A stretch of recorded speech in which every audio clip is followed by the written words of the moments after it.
Bom, tudo bem? Cá estamos nós novamente para mais um capítulo de nosso estudo.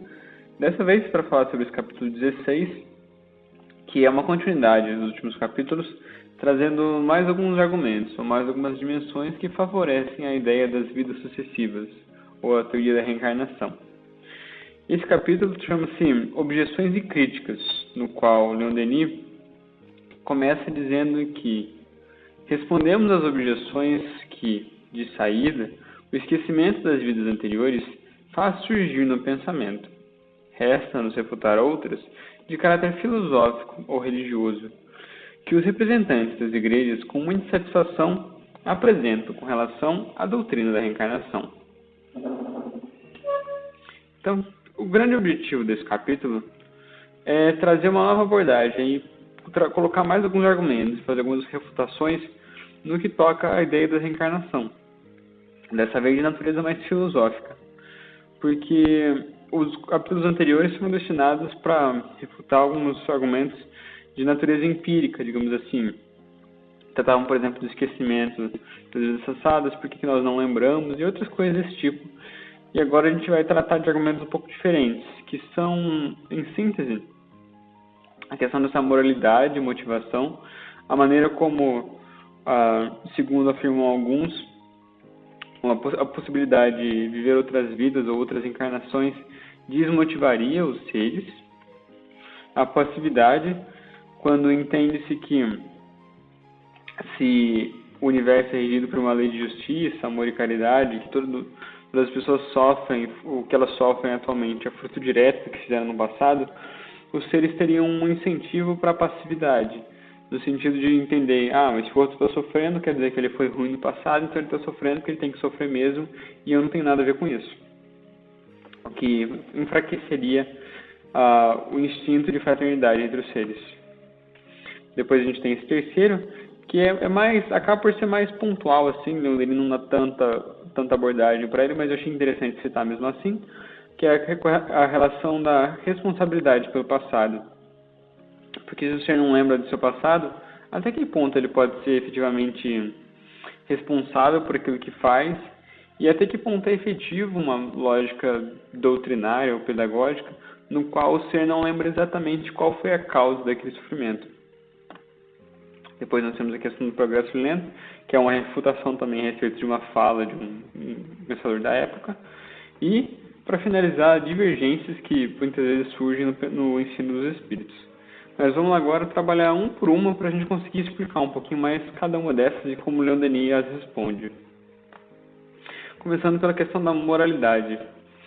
Ele começa dizendo que, em primeiro lugar, dizem-nos essa doutrina é insuficiente do ponto de vista moral, abrindo ao homem tão vastas perspectivas acerca do futuro, deixando-lhe a possibilidade de tudo reparar em suas existências futuras. Ela o encoraja ao vício e à indolência. Não oferece um estímulo bastante poderoso e bastante atual à prática do bem. Por todas essas razões, ela é menos eficaz que o temor de um castigo eterno após a morte. Então, basicamente, o que ele está dizendo é nos apresentar essa ideia, dizendo que os espíritos ou as pessoas têm uma tendência a empurrar com a barriga, digamos assim. Porque a partir do momento, segundo essa ideia, que eles têm essa certeza, ou essa crença de que eles terão outras oportunidades para corrigir os erros, ou outras vidas para melhorar e coisas assim, eles frequentemente usariam o argumento de dizer, não, isso já é uma causa perdida, na próxima encarnação eu resolvo, deixa para a próxima, não sei o que, não sei o que lá. Mas isso acaba por não ser tão concreto, tão verdadeiro, porque o que a lógica da reencarnação faz é dar uma certeza, uma justiça muito mais concreta para o ser, porque é uma lógica baseada no catolicismo, principalmente medieval, aquela questão do céu e inferno, dos bonzinhos ou aqueles que aceitaram Jesus vão para o céu e os malvados, os pecadores, os ímpios ou qualquer coisa assim vão para o inferno, acaba por ser uma justiça muito menos concreta e que desmotiva muito mais os seres, porque, por exemplo, dessa forma, pessoas que cometeram erros no passado, mas que se arrependem, muitas vezes têm uma desmotivação no sentido de achar que eles, por terem cometido pecados ou coisas assim no passado, já são uma causa perdida, que eles não têm mais essa oportunidade de consertar os seus erros, de melhorar.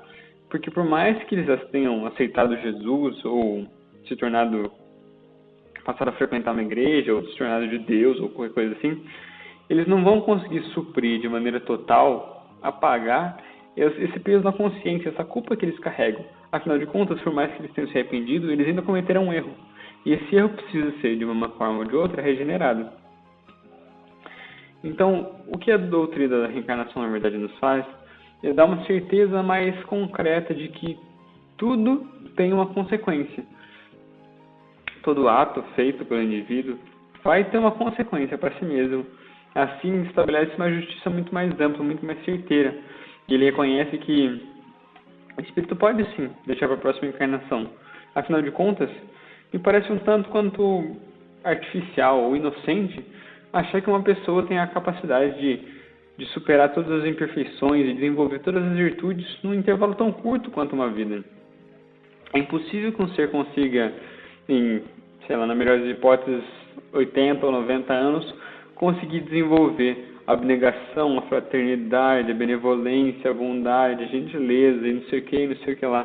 Todas essas enormes virtudes e superar todas as suas imperfeições em num intervalo tão curto. É necessário que existam outras oportunidades, outras maneiras, para que assim o ser consiga ainda mais se motivar e desenvolver uma moralidade maior. Porque ele vai reconhecer que essa grande montanha, digamos assim, formada por essas virtudes, por essas coisas positivas, não são grandes demais, não são insuperáveis. Porque a cada dia, cada encarnação, você pode dar um passo que seja, subir 1 metro rumo a esse pico da montanha. O importante é continuar caminhando, continuar se desenvolvendo, continuar trabalhando. Depois a gente tem esse segundo argumento, que Leon Denis descreve mais ou menos assim.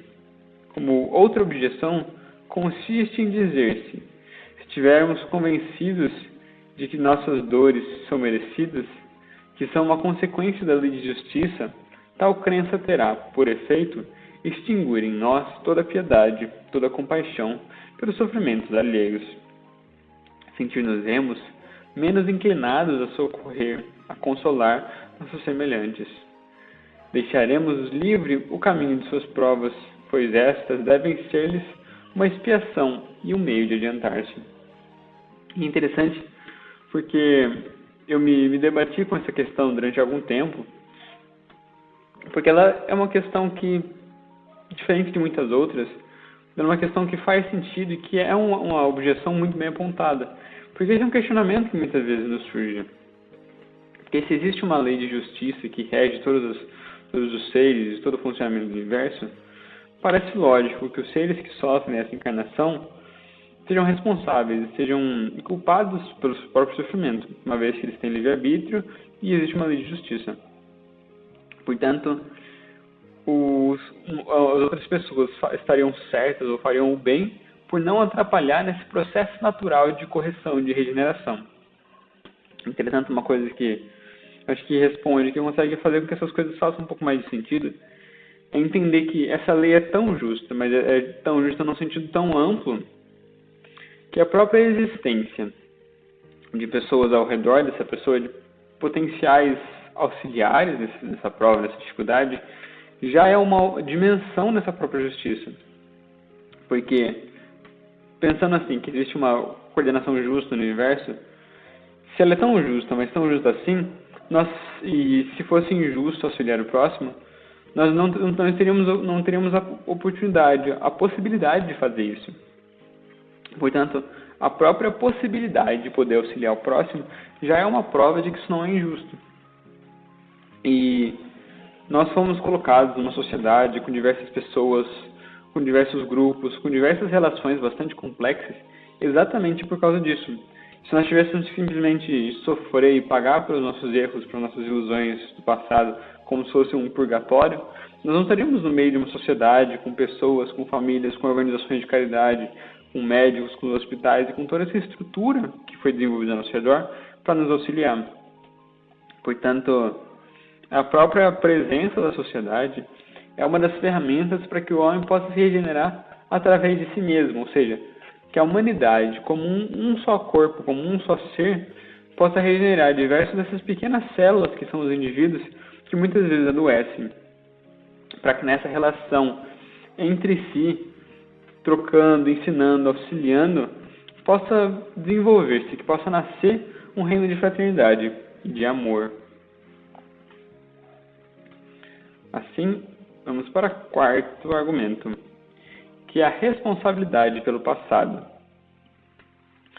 Apontando que, com frequência, perguntam-nos como a expiação e a reparação dos erros do passado podem ser meritórias e fecundas para o espírito encarnado, já que, esquecido e inconsciente das causas que o oprimem, ele presentemente ignora o objetivo e a razão de suas provas. Essa pergunta também é muito boa, porque é uma lógica, questiona os mecanismos pedagógicos pelo qual essa regeneração acontece. É como se imaginássemos, por exemplo, qual a eficácia de você castigar uma criança sem explicar para ela o que ela fez, simplesmente punindo-a fisicamente ou mandando ela sentar no banquinho ou qualquer coisa assim. Qual seria até que ponto o ser conseguiria perceber que o que ele fez foi errado e que precisa ser melhorado, se ele não foi dito para ele, não foi explicado exatamente o que ele fez que causou isso? Porque nós fazemos muitas coisas no dia a dia, por exemplo, por causa dessa criança. Ela pode ter feito várias coisas. E se você não explicar exatamente, olha, você vai receber isso porque você fez isso, pode ficar até um pouco confuso, porque ela não sabe exatamente o que ela precisa mudar, o que precisa ser transformado. E é um pouco sobre isso que essa pergunta surge, né? Tentando entender até que ponto é eficiente e é útil que o ser não se lembre exatamente do que ele fez para passar pelas provações. Mas aí uma coisa que a gente tem que entender remonta um pouco daqueles capítulos anteriores, onde a gente fez essa separação, essa distinção entre memória e consciência. No sentido em que, primeiramente, não é só porque o espírito não se lembra exatamente daquilo que ele fez, em qual foi a sua ação, de que maneira aconteceu e tudo mais, que ele não tem consciência daquele peso, daquele ato, como se fosse um pontinho indefinido, assim, não está marcado, olha, você tem esse sentimento, tem essas questões internas porque você matou fulano ou porque você cometeu esse erro ou aquele erro. Mas ele tem de maneira não identificada essas questões internas. Outra coisa é que para que haja essa regeneração, para que ele tenha força para conseguir superar essas questões e regenerar esses desafios, é necessário em muitos pontos que ele passe por esse apagamento, por essa mitigação dessa memória muito forte. Porque se nós, enquanto encarnados, muitas vezes passamos por traumas que acabam por restringir, por atuar como obstáculos para a nossa vida, imagine os grandes erros do nosso passado. Eles seriam como grandes pedras que impediam nosso progresso, nossa caminhada. Portanto, é para o nosso próprio bem que nós muitas vezes esquecemos essas questões do passado, para que nós tenhamos uma oportunidade, um caminho mais livre, digamos assim, para poder progredir e caminhar, ainda assim tendo uma consciência, ainda que imperfeita, desses atos, mas sem ter uma memória enumerada, uma memória nominal daquilo que se passou. Depois temos a grande questão do progresso lento, que é nosso quarto plano de argumento, dizendo que duas objeções apresentam-se ainda.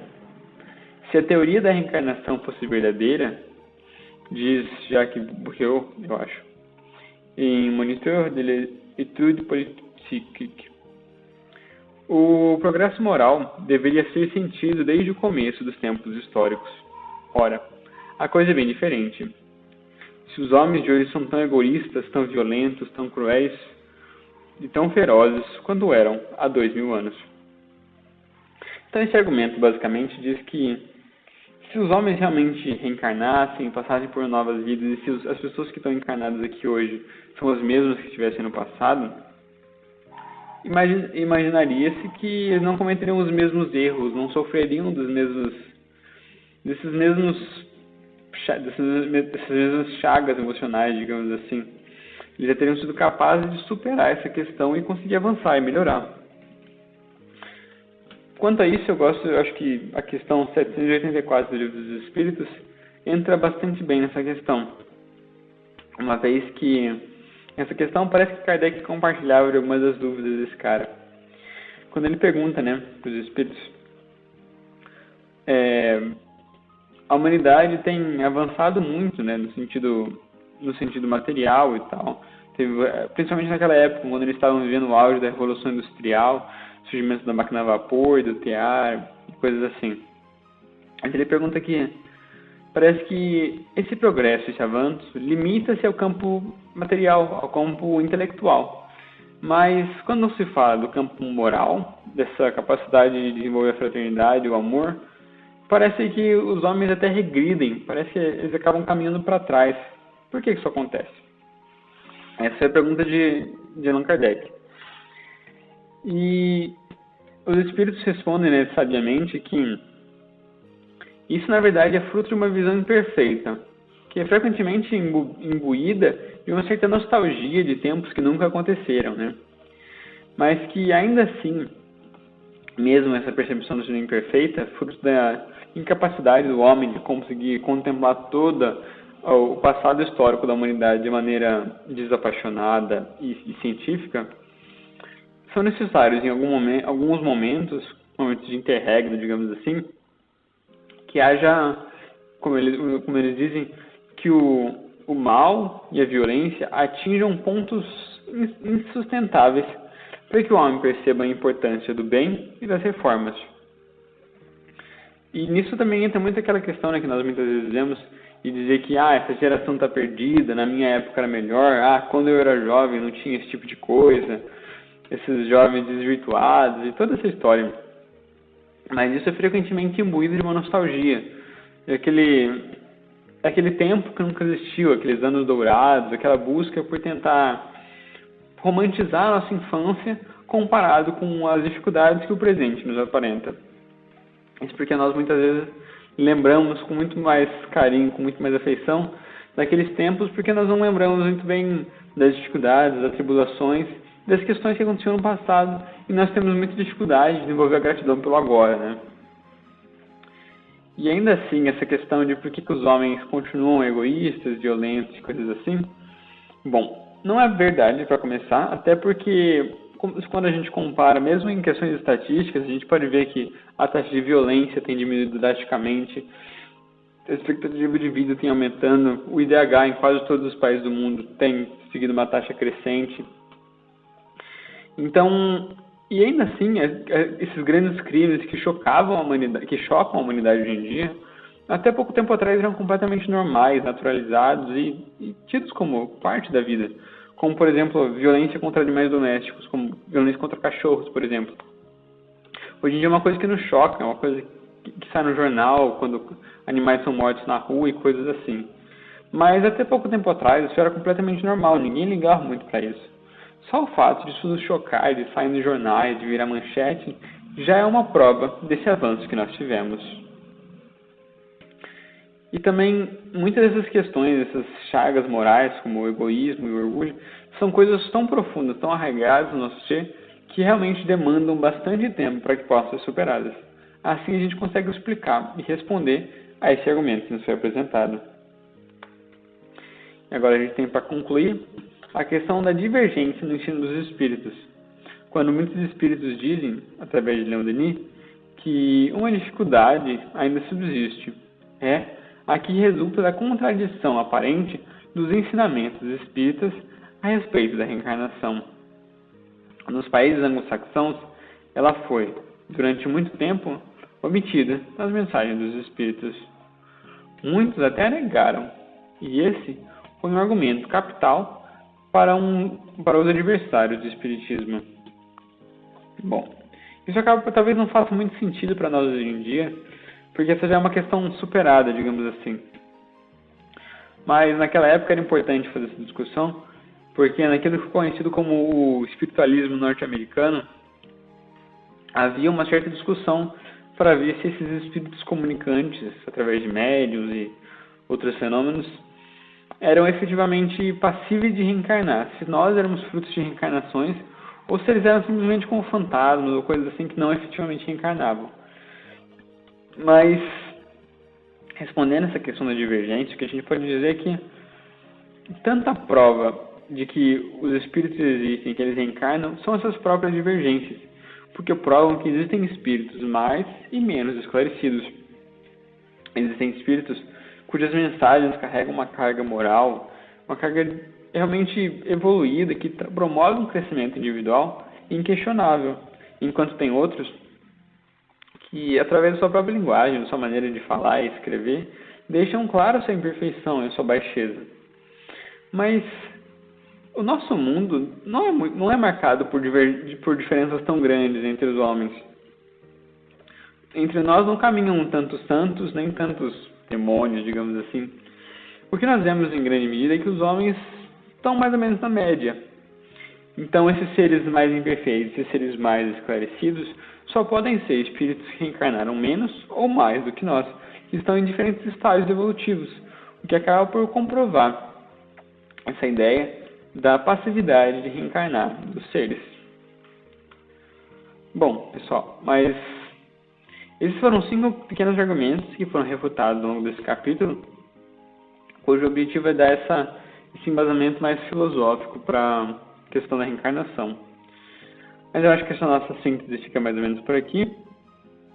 Se vocês quiserem também, recomendo que vocês se vocês quiserem também, eu recomendo que vocês leiam o capítulo na íntegra. O PDF está aqui na descrição, é só acompanhar e ler.